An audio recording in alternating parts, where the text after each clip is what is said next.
Shabbat Shalom, bons Boker Tov, bom dia a todos, Shabbat Shalom, vocês que estão aqui, vocês estão acompanhando, cadê a câmera lá? Agora está lá, via YouTube, sejam todos muito bem-vindos, Shem Yeshua, em nome do Messias Yeshua. Vamos então à nossa drachá, estudo da porção desta Parashat Vaerá, Parashat desta semana, que lemos aí durante o serviço, né? Em Shemot, Êxodo 6, verso 2 até o 9, verso 35. A Haftará, a porção dos profetas, Yehezkel, Ezequiel 28, 25 até o 29, 21. E a porção da Brit Hadashah, da Nova Aliança, Romanos 9, do 14 até o 24. Né? Vamos então à nossa drachá desta semana. Antes de iniciarmos com o tema, né, vamos ver quais são os tópicos. Essa é uma parashá que segue ali, então, o início, né, que lemos semana passada, do início do relato do Êxodo, né, com a história de Moshe e assim por diante. Então, aqui temos... aqui. O Eterno voltando a lembrar Moshe, né, e o povo da sua promessa, que é o início dessa parashá, que foi lido aqui pelo Pedro, né, no início, durante o serviço. Então, esse é o início da parashá, né. Depois temos uma listagem de famílias, de genealogia, né, de Ruven, Shimon, Levi, para explicar também até onde chega até Moshe e Aharon, né. Depois vemos o Moshe e o Aharon, Moisés e Arão indo mais uma vez ao faraó. E aí vamos ter o início do relato das pragas. Aqui nessa parashá temos 7 das 10 pragas, né? A praga do sangue, a praga das rãs, dos piolhos, dos animais, da morte do gado, das úlceras e do granizo. E as 3 últimas ficam na parashá seguinte. A gente chama de as pragas da escuridão, as pragas das trevas, né, que envolvem algo relacionado à escuridão, estão na parashá seguinte, né, as 3 últimas. Nós hoje vamos falar... Eu não dei um título aqui ainda, né? Eu vou ter que escolher, depois o Caleb fica me cobrando. Eu não dei um título para o estudo ainda, tenho um problema com títulos. Mas nós vamos entrar um pouquinho na questão dos discursos que o Eterno faz nessa parashá e na seguinte, né? O Eterno faz alguns discursos. E nós temos na história da humanidade, né, alguns grandes discursos que marcaram a história, né, feitos por homens hoje, né? Porque foram discursos que motivaram pessoas, que estimularam pessoas, que deram, vamos dizer assim, esperança para um certo grupo de pessoas e assim por diante, né? Os maiores discursos da história da humanidade, eles de alguma forma eles impactaram os seus ouvintes, né, de uma maneira que eles identificavam-se com as lutas desses ouvintes, né, com as batalhas, com as suas dificuldades, e também apontavam para futuros mais brilhantes, né? Nós temos, por exemplo, o famoso discurso lá do Martin Luther King Jr., né? Não o Lutero, o Martin Luther King dos Estados Unidos, né?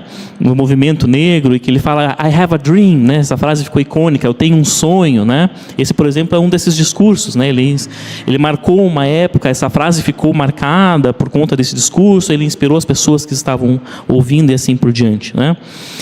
E parece, né, que ser isso que o Eterno tenta fazer no início da nossa parashá de hoje, né?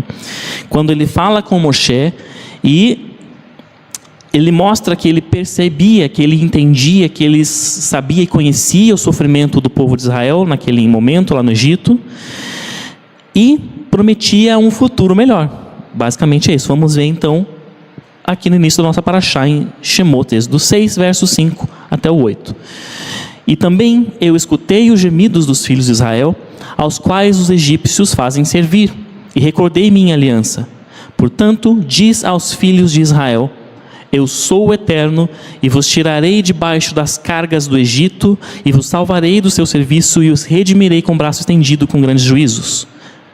E vos levarei à terra pela qual levantei minha mão para dá-la a Abraham, a Isaac e a Yaakov, e dá-la-ei a vós por herança, eu, o Eterno.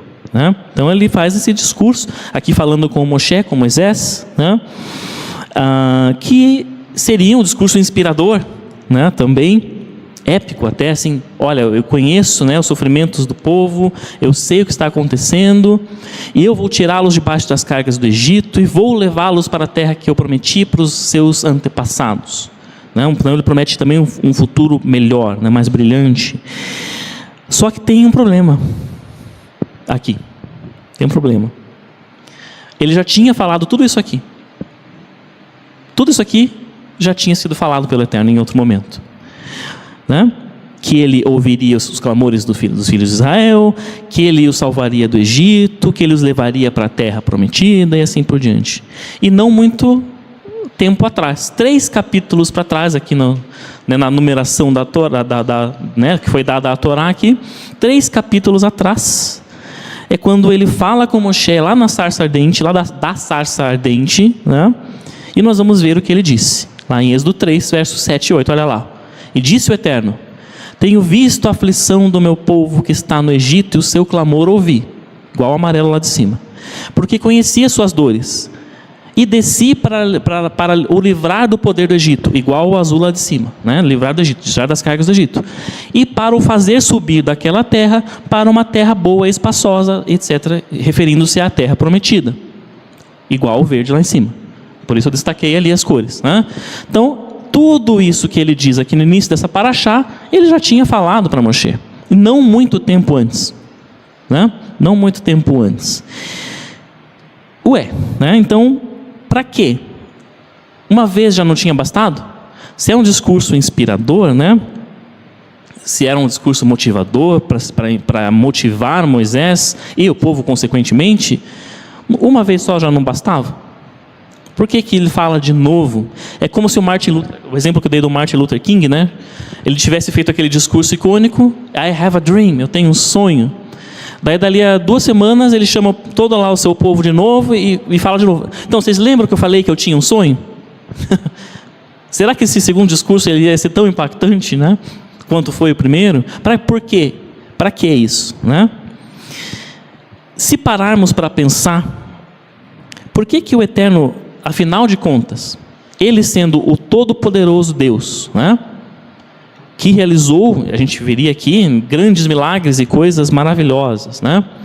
Por que ele se preocupa tanto em ficar fazendo estes discursos, em vez de tão somente, num passe de mágica, pegar aquele povo e tirá-los lá do Egito? Pegar um tapete mágico assim, na história das histórias árabes, né? Pegar um tapete voador, né? Colocar o povo todo em cima e sair voando lá para Canaã.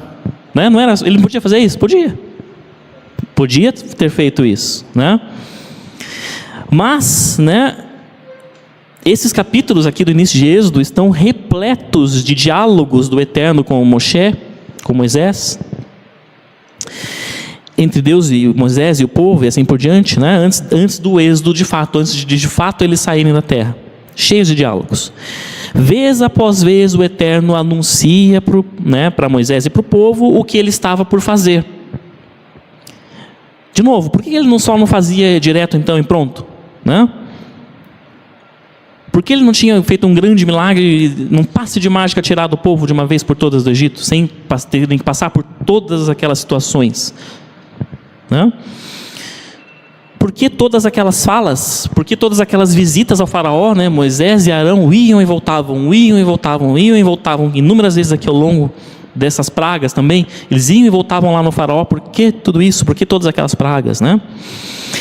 Se a história do Êxodo fosse só sobre tirar Israel do Egito, certamente teria sido o caso.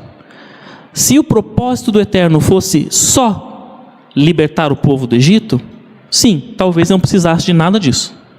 Ele não passe de mágica, não, aliás, no seu grande poder, simplesmente tiraria o povo de lá e pronto, de uma forma sobrenatural, miraculosa, e acabou a história, né? Se fosse só sobre isso, com certeza isso teria sido a conclusão da história. Mas este processo todo do Êxodo era sobre muito mais do que apenas tirar o povo de Israel do Egito, né? Deus tinha um propósito, uma intenção por trás de tudo aquilo, e Ele deixa clara esta intenção, Ele deixa claro esse propósito várias vezes. Por exemplo, vamos lá para Êxodo 7, verso 5. E saberá o Egito que eu sou o Eterno, ao estender a minha mão sobre o Egito, e tirarei os filhos de Israel dentre eles, né? Temos aqui. Então, e também lá em Êxodo 9:14. Porque desta vez eu mandarei todas as minhas pragas a teu coração, falando para o faraó, né? A teus servos e a teu povo, para que saibas que não há como eu em toda a terra. Então nós temos aqui o Eterno dizendo que tudo aquilo que ele faria, né? Que ele anunciava que faria, era para quê? Para que os egípcios vissem e entendessem que só ele é o Eterno, que só ele é Deus, para que eles conhecessem o seu poder, né? Por meio da retirada dos filhos de Israel do Egito e por meio daquelas pragas que ele estava derramando sobre eles, né? Então eram amostras do seu poder, mas não eram só para os egípcios também, eram também para os israelitas. Vamos lá para Êxodo 10:2. E para que contes aos ouvidos de teu filho e do filho de teu filho, como me burlei do Egito, e os meus sinais que fiz no meio deles, e sabereis que eu sou o Eterno. Então, o propósito do Eterno, ele deixa claro que era mostrar para os egípcios, né, o seu poder, que ele era o único Deus, mas também que os próprios israelitas entendessem isso, que ele é o Eterno, que ele é o Criador, que ele é o Todo-Poderoso, né? Ensinar que ele é o Deus onipotente, todo-poderoso, e onisciente, aquele que tudo sabe, o Deus único. E isso não aconteceria, né, se ele simplesmente libertasse o povo num passe de mágica. Por quê? Porque o povo estava lá há séculos, como escravo no Egito, um povo totalmente idólatra, né, politeísta, que tinha inúmeros deuses com características terríveis, né? Não estou falando nem da aparência, estou falando de características de personalidade, assim por dizer, terríveis, né? Alguém comentou, a gente falou sobre, né, a palavra no hebraico Ra, né? Ra é mal no hebraico, e tinha o deus Ra no Egito, Ra no Egito, né? Talvez não por acaso, né? Acho que foi, né? Conversamos com a Priscila, né? Há 2 semanas atrás, não por acaso, talvez esse nome, né? Então era um povo com valores terríveis, no geral, né? Tanto é que nós vemos, já falamos aqui em outros estudos, né? Quando acontece a praga da escuridão, das trevas, é a 9ª praga, se eu não estou enganado, em que é uma escuridão tão densa que as pessoas, como se pudessem apalpar a escuridão de tão densa que ela era, e a Torá diz que os egípcios nenhum saía do seu lugar. O que quer dizer com isso? Que eles eram preocupados somente consigo mesmos, que eles pensavam assim, dane-se o meu irmão ali, eu vou ficar aqui, não estou nem aí o que acontecer com ele nesse escuro, no sentido do egoísmo, do egocentrismo que eles tinham naquela sociedade, né? Então Israel estava ali naquele meio por séculos, talvez sua mentalidade já corrompida, contaminada com várias daquelas coisas, além da questão da escravidão em si, do peso do jugo que eles sofriam diariamente, né?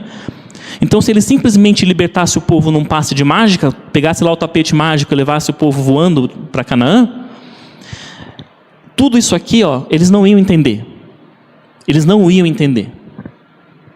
Eles não iam assimilar da maneira que ele queria que eles assimilassem, né? Isso que ele está dizendo. Tinha que ser um processo interativo, de interação do povo com o Eterno.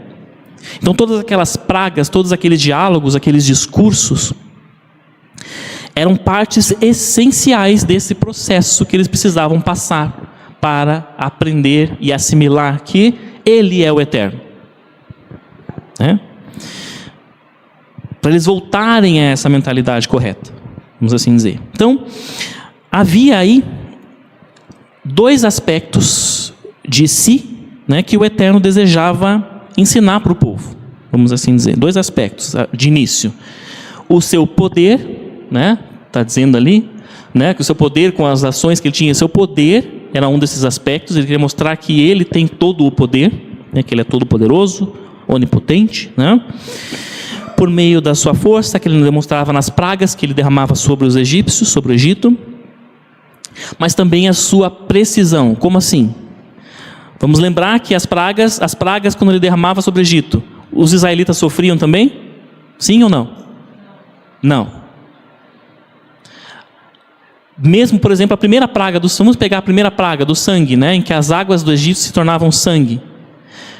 quando os israelitas bebiam uma taça de água, ela era pura. Se os egípcios pegassem aquela mesma taça, automaticamente aquela água se transformava em sangue, né? Por serem egípcios. Então o Eterno mostrava a sua precisão, o seu cuidado com o seu povo também, que mesmo estando ali, eles não sofriam com aquelas pragas, né? A partir pela própria primeira praga. Ele limitava o impacto das pragas, né, para apenas um dos povos ali presentes e por um tempo determinado. Quando ele determinava que parasse, parava, né? Agora parava. Então nós temos o aspecto do poder e da precisão do Eterno. Mas também talvez tivesse ali um terceiro aspecto que eles precisavam entender e que ele queria mostrar. Nós temos uma expressão em português, e quando eu estava vendo esse estudo, ela me veio essa expressão, que se chama cantar a bola. Conhece? Ele cantou a bola, né? Essa expressão, ela vem originalmente do jogo de bilhar, né? Da sinuca, né? Do jogo de bilhar, em que um jogador, por exemplo, agora vai chegar a sua vez de jogar. E ele falava, olha, vou bater nessa bola aqui, ela vai bater lá, e vai não sei o que, e vai derrubar aquelas todas ali, sei lá. Ele cantava a bola, nesse sentido. Ele anunciava o que ele ia fazer na sua jogada, né? Se ele realmente acertasse essa jogada dessa forma que ele falava, né? O que acontecia? Todos os outros presentes iam ficar assim, maravilhados, né? Nossa, ele falou que ele ia bater lá aquela bola, não sei o que, e de fato ele fez isso. Nossa! Eles iam ficar maravilhados, assim, surpresos, né? Porque de início é fácil falar, né? É fácil falar, eu vou jogar aqui, vai bater lá, e falar é fácil. Mas acertar é outra coisa. Então, se ele acertava, as pessoas ficavam impressionadas. Os outros, né, presentes, tanto os jogadores quanto quem estivesse assistindo, ficavam impressionados. Por isso é cantar a bola. E essa expressão se expande hoje em dia para outras coisas, né? Sempre fala, fulano cantou a bola, né? E aconteceu conforme ele falou, nesse sentido. Mas vem do jogo de bilhar, essa expressão. E aí, né, o que causava esse impacto nas pessoas? Era quando ele falava, olha, vou jogar aqui, vai acertar aqui, não sei o quê. Quando ele falava isso, talvez as pessoas pensassem assim, tá, vai então, quero ver. Né? Até na incredulidade. No momento que ele falava, era uma coisa meio de incredulidade dos outros, né? Você vai acertar ali, não sei o quê. Quero ver então, quero ver se você consegue. Quase isso. Então não era o momento do impacto, não era quando ele falava isso. O momento do impacto era quando a jogada acontecia conforme ele tinha falado, né? Aí, nossa, né? É isso que as pessoas se impressionavam, né? Então, é porque o fato da jogada acontecer conforme ele falava, né, mostrava o quanto tinha sido significativa a sua cantada de bola. Quanto tinha sido de fato relevante a sua cantada de bola. Quanto ele tinha sido verdadeiro no que ele estava falando, não estava apenas se vangloriando, né? Ele tinha de fato anunciado o que ele faria, nesse sentido. Aí, talvez seja o mesmo, algo muito parecido aqui em Shemot, aqui nessa paraxá de Êxodo, né? O Eterno, entre aspas, cantando a bola, né? Nós vamos voltar aos dois discursos então iniciais que nós falamos do Eterno, Êxodo 6 e Êxodo 3. Vamos voltar um pouquinho. Em Êxodo 3 nós vimos que ele, né, anunciou, ele diz que libertaria Israel do Egito e todos aqueles fatores que nós vimos ali no início. Mas ele vai além. Ele diz mais coisas para Moshe lá em Êxodo 3. Verso 19 diz assim: e eu sei que não vos deixará ir o rei do Egito, nem mesmo com poder forte. Então ele já diz, né, para Moisés que, olha, você vai lá falar com o faraó, mas ele não vai deixar vocês irem, não vai deixar o povo ir, mesmo mostrando os sinais que eu dei para você. Já anunciando para Moisés como seria, né? E um pouquinho ainda mais para frente, ele vai dar detalhe ainda mais específico. No verso 22, olha o que ele vai falar: e pedirá a cada mulher da sua vizinha e da sua hóspede objetos de prata e objetos de ouro, e vestidos, e poluseis sobre vossos filhos e sobre vossas filhas, e despojareis aos egípcios. Isso aqui é quando Israel está saindo do Egito. O que acontece? Eles levam despojos, né? Então o Eterno já estava anunciando aqui em detalhes como seria. Cantando a bola com detalhes ainda. Tipo assim, olha, aquela bola vai bater aqui, vai bater naquela quina, depois vai para lá, não sei o que, vai bater naquela verde, depois na azul e vai derrubar tudo. Sei lá, com detalhes. Ele estava cantando a bola, né? Nesse sentido. Detalhes precisos e específicos são preditos aqui pelo Eterno. Mas eu pergunto, por que Moisés, por que Moshe precisava saber de tudo isso aqui antecipadamente? Que diferença fazia para ele saber que as mulheres, as vizinhas lá dos egípcios iam pegar os objetos de prata e ouro e entregar para os israelitas? Que diferença fazia isso? Se a intenção do Eterno tinha sido convencer Moshe ou vamos dizer assim, incentivar Moshe e reforçar que ele não deveria perder a esperança, então essa intenção eu vou dizer para vocês que não funcionou. Vamos ver lá adiante, Êxodo 5, versos 22 e 23, olha o que acontece. E voltou Moshe ao Eterno e disse: Senhor Adonai, ele chama aqui Adonai mesmo, por que fizeste mal a este povo? Para que me enviaste? Desde que eu vim ao faraó para falar em teu nome, foi mal para o povo, e salvar, não salvaste o povo. Por que ele fala isso aqui? É quando ele vai, com Arão lá pela primeira vez falar com o faraó, e o que acontece? O faraó diz: vocês estão muito desocupados. Vocês vêm aqui me pedir para ir servir o Deus de vocês no deserto? O que é isso? Não? É? Acho que vocês estão muito desocupados, então vou aumentar a carga sobre vocês. É isso que ele faz, não é? Daí ele começa a mandar um monte de decretos e ordens para que se aumente a carga de trabalho dos filhos de Israel. Então a situação piora, fica ainda pior. E aí Moshe volta ao Eterno e diz isso: para que me enviaste então? Eu fui, falei no teu nome e isso foi mal para o povo, e cadê? O Senhor disse que ia salvar o povo e não salvou ninguém, só piorou a situação.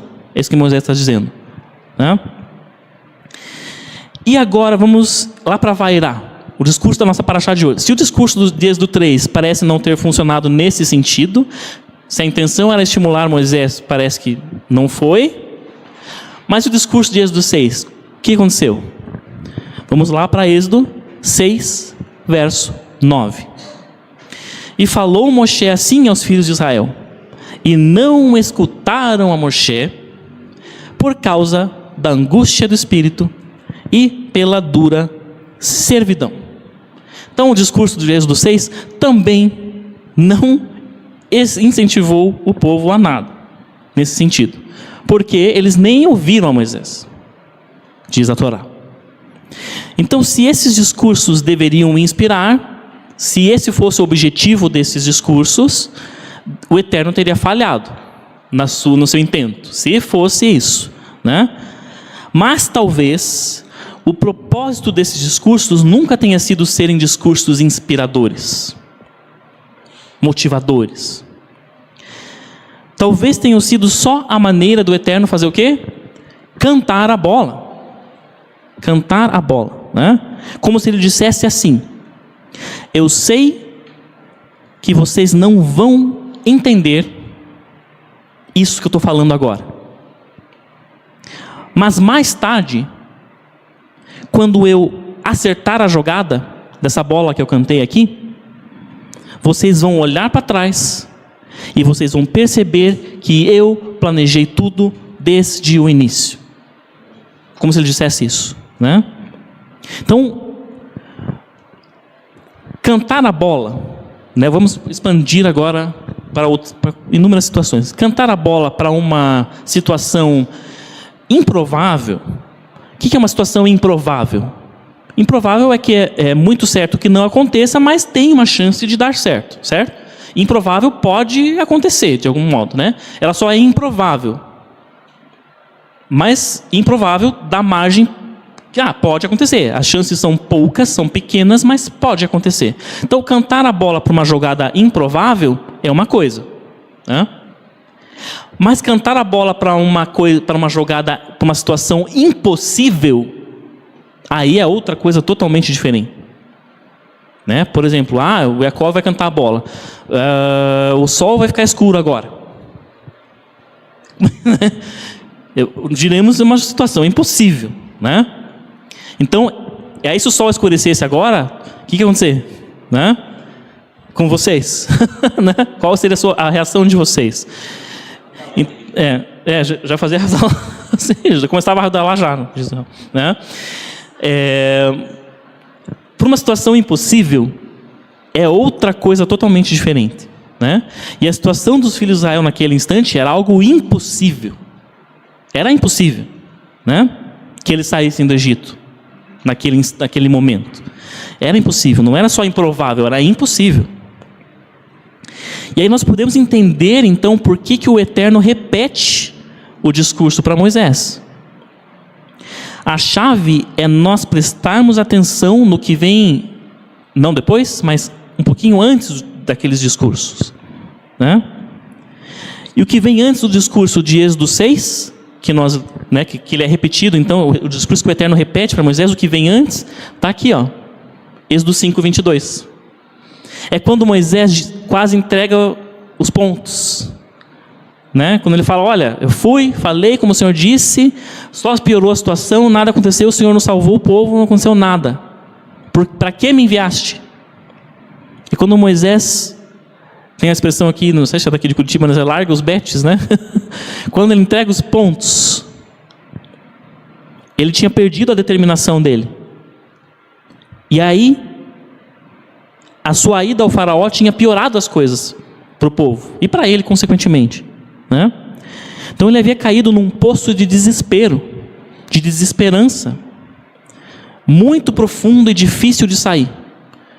Porque o primeiro impacto que ele teve de atender o chamado do Eterno, de ir de fato ao faraó e falar, tinha gerado uma situação pior. E parecia que o buraco já estava no fundo, não tinha nem mais para onde cair, né? Ali daquele ponto. E aí o Eterno vem em Êxodo 6, já um pouquinho depois desse verso 23 do Êxodo 5, e vai dizer aquelas palavras de novo para Moisés. Como se ele dissesse, mesmo agora, quando parece que nada pode ficar pior para vocês, eu volto a cantar a bola. Eu vou cantar a bola de novo, Moisés. E quando tudo isso que eu estou falando para você acontecer, você vai lembrar de como você se sentiu, desesperado nesse momento que você está agora, e de como eu te salvei disso, e de como eu tinha dito que faria. Eu salvei você, Moisés, como eu tinha dito que faria. Você vai lembrar disso. Daqui a alguns dias, Moisés, você vai lembrar disso. Como se esse discurso... Por isso ele repete esse discurso. Ele canta a bola de novo, né? Ele fala, eu estou vendo o sofrimento de Israel no Egito. Eu vou tirar o povo debaixo das cargas do Egito, e eu vou levar o povo de volta para a terra prometida, que eu prometi para os seus antepassados. Então ele retoma tudo isso, querendo dizer isso para Moisés. Eu sei, eu estou vendo o que está acontecendo com vocês agora. Eu estou vendo o buraco onde vocês estão, mas você vai sair como eu estou falando. E quando você sair, você vai lembrar do que eu te falei agora. Nesse sentido, né? Ainda que a sua onipotência, a sua onisciência, aliás, ainda mais que a sua onipotência e a sua onisciência, o Eterno quer que nós saibamos que Ele é o Senhor do tempo. O Senhor do tempo. Ele sabe o que vai acontecer, né? E Ele não só sabe o que vai acontecer, Ele mostra que Ele está envolvido e atuante em cada parte do processo. Cada parte. Então, antes de iniciar um relacionamento profundo com o Eterno, ali Israel naquela situação, Israel precisava entender isso, que ele não só ficava lá sentado no seu trono e de vez em quando ele intervinha. Eles precisavam entender que ele estava atuante a cada parte daquele processo, mesmo quando eles estavam ali naquela situação terrível, que parecia que não podia piorar mais, né? Porque eles tinham que entender que Ele é o Senhor do tempo, o Senhor de tudo. Do que aconteceu, do que estava acontecendo e do que ia acontecer. Né? Também. As pessoas, eu sempre vejo isso aí fora, muitas vezes, aliás, né, vejo isso aí fora, as pessoas se perguntam, né, por que tem tanto sofrimento? Se existe em Deus, se Deus é bom, por que tem tanto sofrimento no mundo? Por que tem tanta guerra? Por que tem tanta gente passando necessidade? Por que tem tanta gente morando na rua? Se existe Deus, então por que tem tanto sofrimento no mundo? A gente escuta muito isso aí fora. E às vezes até a gente se pergunta, puxa, né, mas será, por que o Eterno não faz nada? Às vezes a gente se pergunta isso. Nós não entendemos a mente do Eterno, né? A sabedoria do Eterno é loucura para nós, está lá escrito, né? Nós não entendemos a mente do Eterno, mas uma coisa é certa: Ele quer que nós saibamos que mesmo nos momentos de sofrimento, Ele está ali conosco. Ele está ali, né? Como Ele diz para Israel, eu sinto a sua dor, né? Eu sinto a sua dor. Ele é o Senhor do tempo e Ele está conduzindo tudo e nunca nos abandona, como Ele diz para Israel, né? E muitas vezes, depois que tudo aquilo passa, depois que eu passo por aquela situação, que eu estou como Moisés lá num lugar de desesperança, de desespero até, e uma hora aquilo vai passar, quando aquilo passar, né, nós podemos olhar para trás e entender um pouco o que naquele momento para nós era incompreensível, né? Que o Eterno está cuidando de tudo, de todos os detalhes. Por mais que muitas vezes pareça, puxa, eu não ouço a voz, mas o Eterno, estou aqui há meses num deserto e parece que eu estou sozinho, parece que o Eterno me deixou. Mas Ele está ali. Ele está ali, né? Porque Ele é o Senhor do tempo.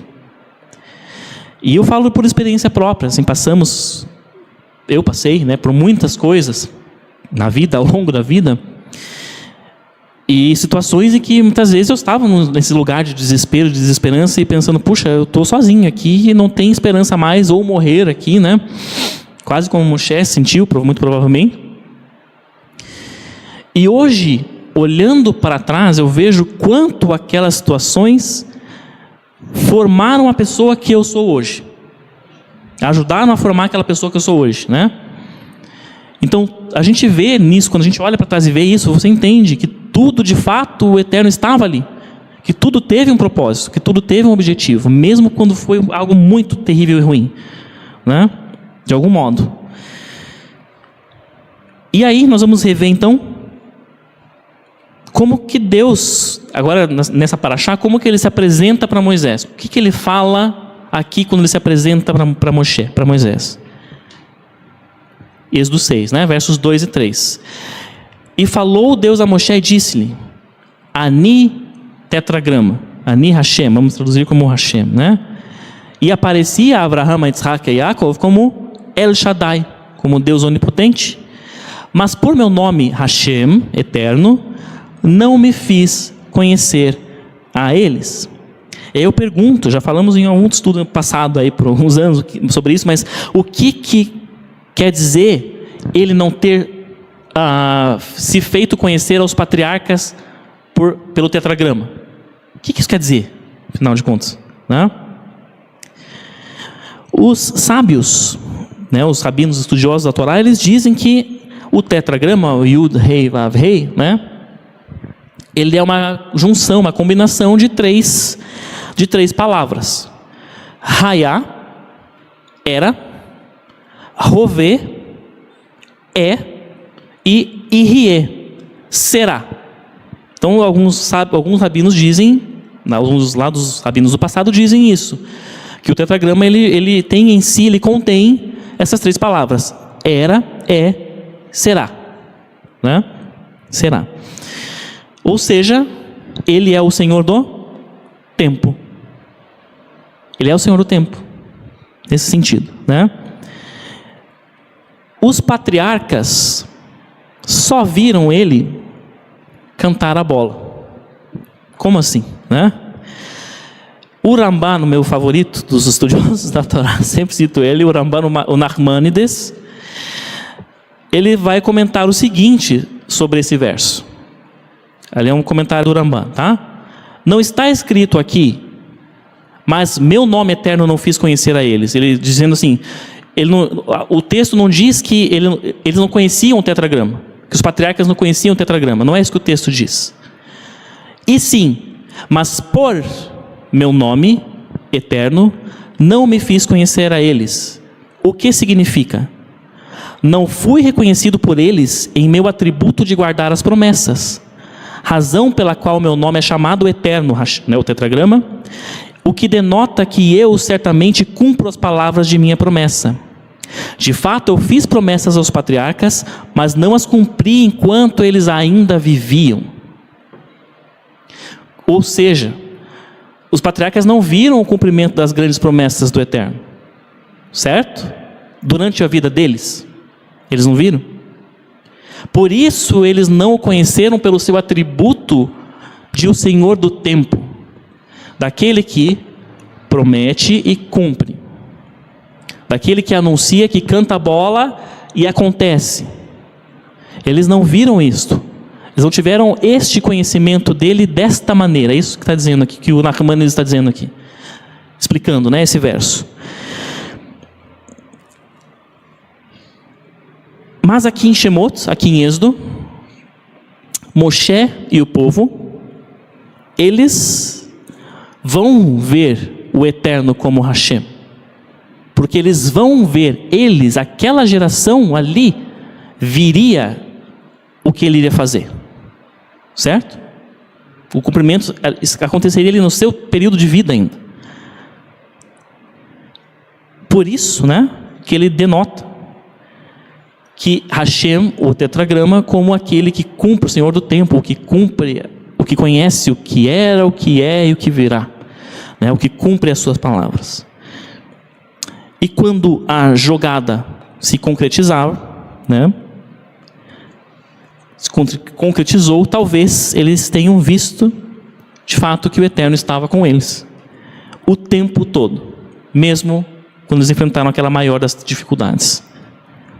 E Ele está conosco o tempo todo, né? Aí, para nós encerrarmos, tem um verso lá aqui no segundo o David Stern, do livro de Judeus Messiânicos, ou Hebreus, né? Hebreus 13, versos 5 e 6, e diz o seguinte: seja a vossa vida livre da avareza, contentai-vos com as coisas que tendes, porque ele tem dito, de maneira alguma te deixarei, nem te abandonarei, citando Deuteronômio 31, 6.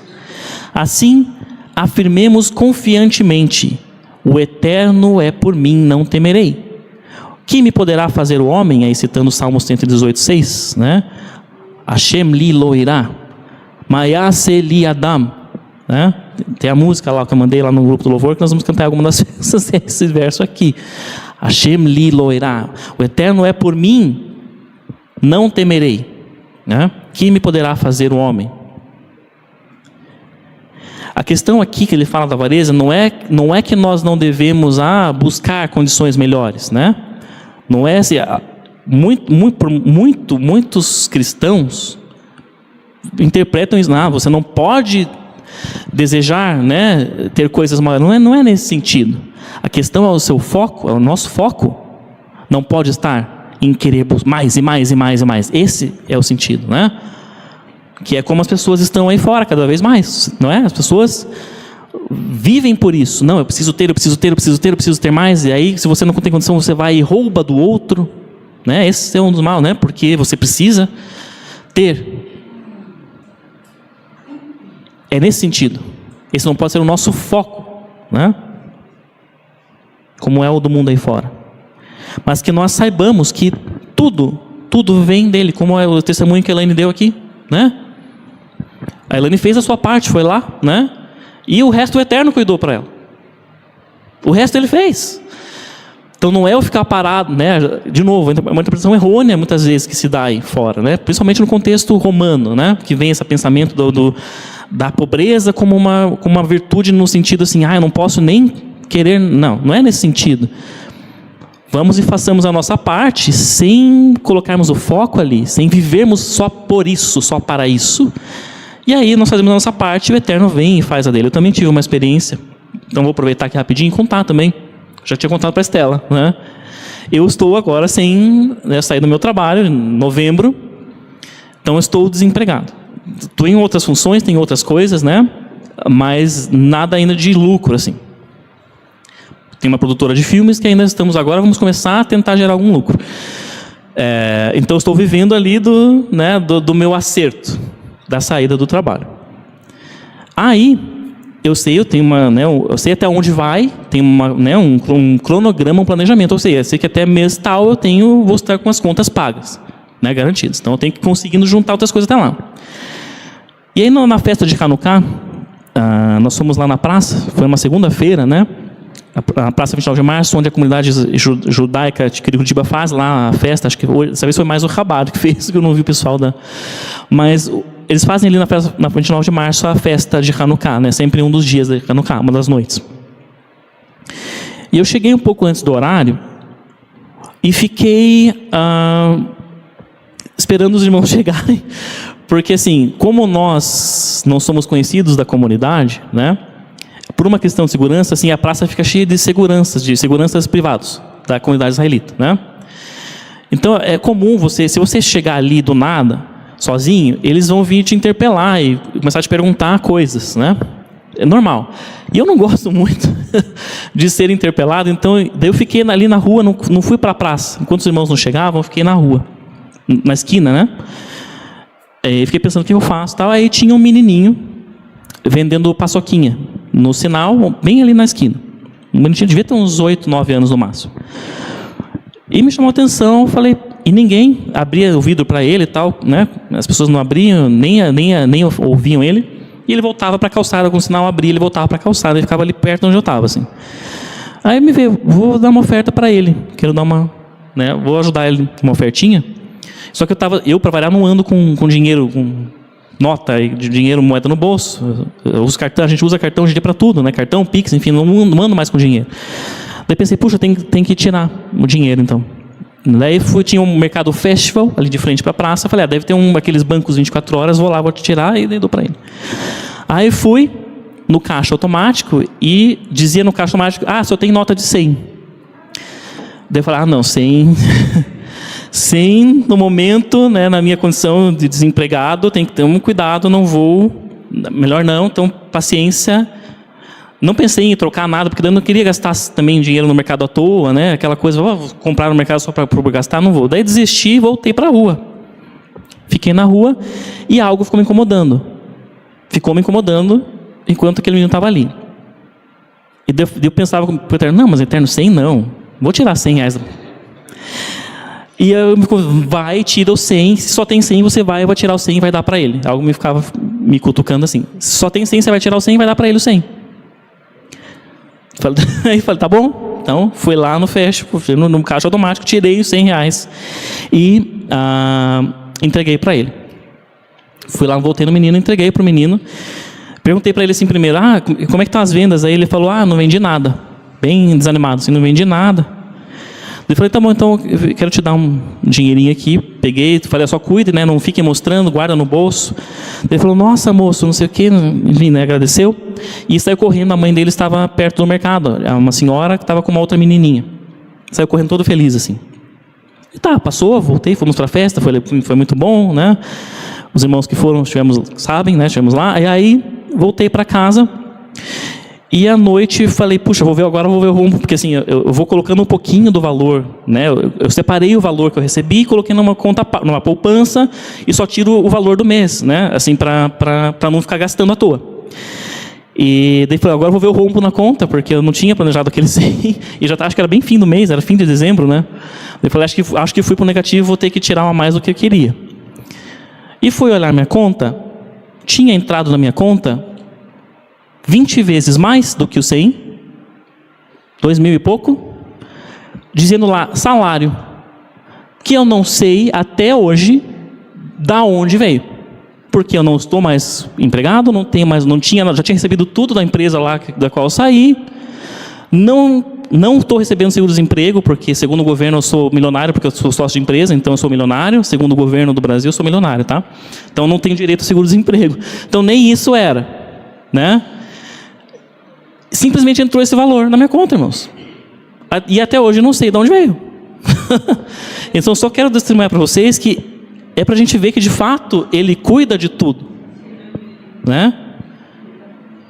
Basta que a gente ouça a voz dele e faça o que precisa ser feito, né? E isso é entregar o controle para Ele, que a gente vem falando aqui, né? Devolver o controle para Ele. Esse é o temor do eterno, porque não é fácil, a gente fica, né? Ai, será que... Mas a gente vai, faz a nossa parte e Ele faz a parte dele. E assim como Ele fez com Israel aqui, né? E Ele diz: nunca vos abandonarei. E é fato, né? Basta que nós estejamos no lugar certo.